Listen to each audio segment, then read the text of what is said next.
মার্কিন president Donald Trump জানিয়েছেন, চুক্তি হোক বা না হোক, আগামী 2 থেকে 3 সপ্তাহের মধ্যেই ইরান অভিযান শেষ করবে যুক্তরাষ্ট্র। মঙ্গলবার হোয়াইট হাউসে এক সংবাদ সম্মেলনে তিনি বলেন, যুক্তরাষ্ট্র খুব শিগগিরই এই অভিযান থেকে সরে আসবে। তিনি আরও জানান, এই প্রস্থান 2 থেকে 3 সপ্তাহের মধ্যেই হতে পারে।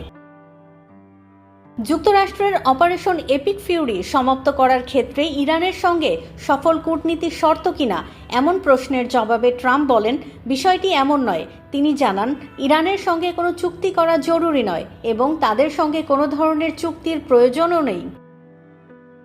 হোয়াইট হাউস পরে জানায়, ট্রাম্প বুধবার রাত 9টায় ইরান বিষয়ে একটি গুরুত্বপূর্ণ হালনাগাদ তথ্য জাতির উদ্দেশ্যে ভাষণের মাধ্যমে তুলে ধরবেন।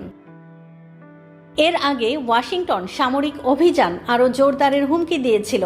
ট্রাম্প গত সপ্তাহে বলেছিলেন, তেহরান যুক্তরাষ্ট্রের দেয়া 15 দফা যুদ্ধবিরোধী কাঠামো মেনে না নিলে ইরানের জ্বালানি অবকাঠামো ধ্বংস করা হবে। ওই কাঠামোর মধ্যে ছিল ইরান যেন পারমাণবিক অস্ত্র তৈরি না করে, ইউরেনিয়াম সমৃদ্ধকরণ বন্ধ করে এবং হরমুজ প্রণালী সম্পূর্ণভাবে পুনরায় খুলে দেয়। তবে ইরান এ ধরনের আলোচনায় বসতে বা যুক্তরাষ্ট্রের যুদ্ধবিরতি কাঠামো মেনে নিতে অস্বীকৃতি জানিয়েছে।